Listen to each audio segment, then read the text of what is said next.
Hi everyone, I hope you're all doing really well. Today I want to speak about something, very sneaky on the twin flame journey, and that is the wounding of the divine feminine in the subconscious mind. So sometimes the wounds, that we have, most of the times they're coming from a past life. Okay, so in a past life, you could have carried a certain inferiority complex or a way of looking at yourself which was less than how you looked at other people. And that can carry through, and you can see glimpses of that in your childhood. Because childhood is like that very interesting, interval between a past life and the way you are right now in your adulthood. Um, and that can give you so many reflections of the wounding that you're carrying. So one thing that I want to speak of is that if at all you place other people on a pedestal, when as a child did you place other women, other girls on a pedestal compared to you? And I'm just sharing the healing and the experiences that I have had. So there is always a self-worth wound which is present in the divine feminine. In most divine feminines it is present. In a few maybe it is not present, so only take it if it resonates with you. If there is a self-worth wounding in you, remember this self-worth wounding will not show up as you in your life when you are an overachiever and you've done really well in your career and all of that. Most likely if you have tried to overcompensate through your achievements, then the self-worth wounding is present. All right. And secondly, you will have glimpses of the self-worth wounding in your childhood. You may not have any of it right now consciously. It depends on how aware and conscious you are of your own thoughts and feelings and triggers. But if you go to childhood, it'll show you that it was present. And then of course there was a lot of effort done by the ego to mask it. This is what the ego does cleverly. You have an inferiority feeling within you, you feel less about yourself. The ego will pump you up in such a bad way that you will develop a superiority complex. I am superior to other people. Okay, you judge yourself in a negative way. What will the ego do? The ego will judge other people in a negative way. So the voice you will hear is that you judge everybody else. You look at people's clothes, you try to, how some people do that. The moment someone enters, they look at them, they check them out to see what they're wearing and all of that, and whether they are, how they look, and whether they are dressed nicely or not, what they make of it, what they make of the person through the clothes they wear. That is all the ego's gimmicks, unfortunately. All right. If you tend to do that, or you tend to feel uncomfortable around it, both are signs of an inferiority feeling that you carry within you. All right. Another thing, will be that you get uncomfortable in certain situations where people are talking about other people. Maybe somebody praises someone else, you feel bad. Okay, if somebody is doing certain things, you feel less about yourself. You can have triggers like this. Maybe somebody, your parents praise someone else in some certain way, or they approve of something else in a way which makes you feel disapproved of, or it makes you feel defensive. It makes you compare yourself. It makes you feel not good enough. It can be anything. It just makes you upset. All right. That is all a sign of you being uncomfortable in that area. So be very wary of where all you are uncomfortable. So coming back to the point about placing people on a pedestal. Now I had this wounding where I used to place other girls and women on a pedestal. So when I was a child, this how was I made aware of this? Consciously I did not understand it, but my dreams became my guide. So in my dreams, these wounds will show up to me. These can be very different signs for you, how your higher self will tell you, hey, this is what is wrong, work on this right now. Through the dreams, one thing is that it purges a lot of the feelings as well. And the second thing is it brings into conscious awareness, especially if the dream or the theme of the dream is recurring in some sense. If it is recurring, it means it needs your attention. So in my dream, I would see incidents of rejection play out very openly. What do I mean by that? In the normal day-to-day life, especially if these were dreams of my childhood, in my childhood, these incidents had not happened, but there was a way in which my subconscious mind was perceiving these incidents to be. So in the dreams, I saw the way in which the mind perceived these incidents to be. Okay, so if for instance I felt rejected as a child, or in my younger years I felt rejected by somebody or something like that, okay, in the dream it will be a very overt rejection, it will be a very visible rejection. Somebody is going out of the way to actually say no and actually insult me, or actually, do something nasty, because this is how my subconscious mind perceived. All right, if I place people on a pedestal, for instance, in subconsciously I place somebody as above myself, like, oh, somebody's too beautiful, she's too perfect. In my dream I can see them sitting on a stage and I'm sitting down below. All right, this is literally just happening. Or somebody is sitting in the important table, if you come from that, like the cool table, as you see, or the more popular table or something. So you will start to see this in your dreams. Your signs will be that these are superior people. They are not. In reality, nobody is superior to you. The outside is just a reflection of the self. There is only one self. Okay? And you are the whole self within you. These are mystical concepts that, I should not even really be going into, because they are not in my experiential reality. But I'm just simply saying that this is what enlightened beings speak of. So in reality, whatever is the outside is basically what you're carrying within you. How someone behaves with you is how you feel about them. What your past life connections have been, which are also based on impressions and feelings, and all of that. And based on those impressions and feelings, then thoughts come. Okay, so basically, all I'm trying to say is, if you want to heal this, look at the self-worth wound. It is a very important wound that your twin flame will trigger on this journey if you have it within you. And for me, like, this was, and a very, very, very important wound, I'm telling you. So a very tricky wound to heal, a wound which is just somewhere there. It is like a snake in a, I love, like, the snake imagery, and snakes mean the highest, in India, in Hinduism, because they're very high perception. So they sit, that is why, with Shiva. And like, and snakes are very perceptive beings. But here I mean to say they are snaky. They can hide in burrows, and they can hide somewhere else, and they can just come out just like that. All right, so it can be very tricky. And be careful in the sense, like, I don't want to be alarming you or something. Be aware, be conscious. The self-worth wound will take time to heal. It can take up to 6 months, 1 year, or longer, because it will come to you as healing does in spiral. It will show you some things which you will heal, then it will show you other things. It will show you things your mind does not want to see. It will show you people you don't want to visit at all. It will show you chapters of your life that you don't want to visit again. The sneaky things you literally just don't want to care about. That one girl in your school that you placed on a pedestal, it will show you this. Because that was reflecting a certain karma inside of you, of low self-worth, of thinking yourself to be less. You release this. If this is your core wound of, your twin flame journey, it can very well be that you don't deserve love, you're not good enough, other girls are better, other people are better. This can show up in the form of karmic connections also in your counterpart's life, right? Which can trigger you thus. When you see a karmic, connection of your counterpart, that is a very good school for you.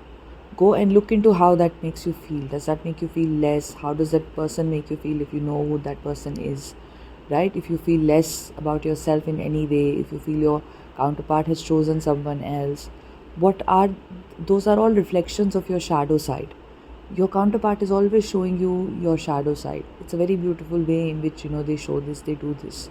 Okay, so don't think of anything as serious. This is all an illusion. Your lack of self-worth, incidentally, is a very big illusion that you will start to see. If you go deeply, you will start to see that this lack of self-worth was the illusion I was living in.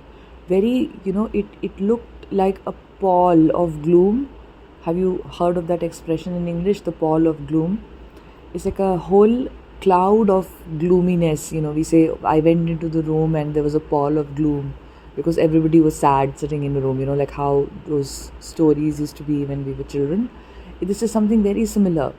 It's basically like this pall of low self worth, or it's like this cloud of low self worth which you are in, and this is not reflecting your reality, but you're living in this cloud, so you're seeing everything from this hazy, visibility you have because of the cloud.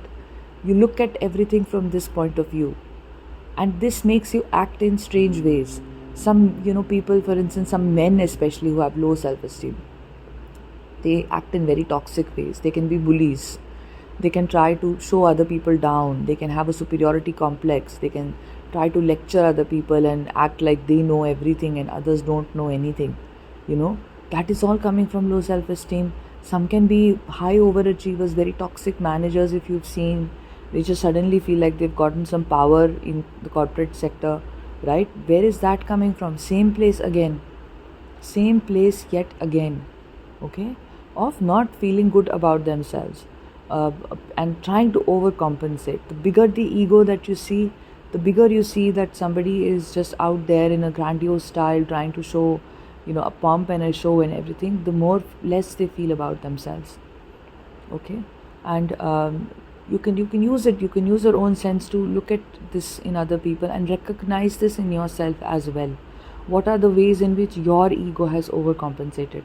And when you look at it in other people, what does it do? It brings deep compassion in you for these people, the ones that you would normally judge, because now you see that they are also suffering from what I have suffered from, or I still might have, all right, within me. Like, I don't know if I've mentioned this in other podcast videos, but this is a psychological concept that what you get triggered about in someone else is essentially what you already have, but you have dissociated yourself from that part of you. So I hope this was useful. If you feel guided to book a one-on-one session, my email address is imaccompletelife@gmail.com. I'll be very happy to assist you and guide you and bring you back, to your whole self. Remember, this healing that you're doing is incredibly powerful, and it's the main thing you're doing in your life, literally. You know, it's the main thing because it's keeping you away from your counterpart. And that separation, that separateness from your counterpart is a complete illusion. So these are all, the factors that are contributing to the illusion. I would also like to inform you that this month I am planning to have another workshop, which is again going to be led by an expert. And this time, this workshop is about inner marriage and unification of both the polarities of the masculine and the feminine. So this is to promote inner union. And this is going to be a guided meditation based workshop. And you will first be led to integrating parts of you that are disintegrated from you, rejected parts of you, for instance. And then there will be a very powerful exercise to basically merge your inner feminine and inner masculine polarities that are always longing for a reunion, right? Because union, we know, is our natural state. So I'm very excited to offer this workshop, and this is again going to be led by an expert.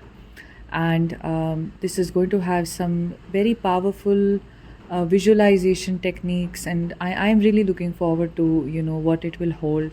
And along with this workshop, for those who sign up for it, I am creating a meditation track for your weekly practice, which will help you come into energetic balance and feel both your masculine and feminine energies, to familiarize yourself with your highest potential of feminine and masculine energies within you. Remember that this journey is all about energetic union. It is about the purging of the energies, and it is about those purified energies then being able to come together, right? And in the upcoming podcasts, I would definitely like to speak more about the feminine energy and how it works, and why we go through all of this pain on this journey, especially the feminine, why she experiences this journey in this certain way, all right, and what the higher purpose of that is. But essentially, this meditation track is a very powerful track, with powerful sounds and powerful music and chants that is really going to be transformational. All of you will have different experiences of this track. Many of you will, experience what you basically need to know about your inner energies, and many of you can feel, that unification in this energy. So this is a track that I would advise, you can utilize at least once in a week or twice a week, or as you feel guided to, and it will definitely help you in harmonizing your feminine and masculine energies and feeling them more deeply. So along with this track, that will be a downloadable track that I am creating, as well as this one-time workshop where no recording of the workshop is provided, but the track, of course, is my offering, which is, for your playlist. You can download it and you can use it as you wish to, for your future. So the total cost of this is INR 3500. And if you are paying internationally, that is not from India, then it is going to be the platform, that I prefer to receive payments from is called Wise. So it is like, a sister platform to PayPal, but it works slightly differently. But Wise has a great conversion rate, and Wise, does not charge a heavy fees and all of that for most countries. So PayPal, on the other hand, is problematic on these fronts and a few other fronts. So essentially, if you're paying in euros, it's going to be 44 euros. If you're paying in pounds, it's going to be 38 GBP. If you're paying in US dollars, it's going to be 48 US dollars. Okay, and 3500 INR, 3500 rupees if you're paying in, Indian rupees. And if you're joining in from any other country, then you can just email me, and I can calculate what the Wise converter is basically offering. But the total amount, because my currency is INR, is supposed to be 3500 INR. So if you are very insistent on paying only through PayPal, then the rate is going to be slightly higher based on the conversion charges that PayPal uses. And this is going to happen on Sunday, 24th of September at 7:30 p.m. Indian Standard Time. So that means that if you're joining from Europe or the UK, it's going to be your Sunday afternoon. If you're joining from the United States, it's most likely going to be, your early morning, like around 8:39 or something like that for most of the time zones. So it's a very suitable time zone, that we've arrived at, that everybody can join because it is a Sunday.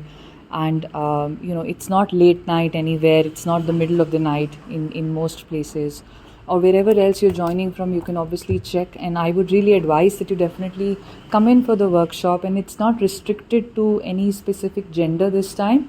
Like the last time, we were only working with women, but this time it is open to both men and women, because this is about that inner unification of both energies that are present in both genders and non-binaries, and everybody has both energies essentially, right? So if you feel interested in this, you can definitely write to me. You have time, of course, to register, but the earlier you do it, it definitely helps you secure a spot for sure, because we do have an upper cap. And I'm excited to see you all in the workshop. And so you can write to me in case you wish to register. My email address is imacompletelife@gmail.com. So take care, guys. Bye.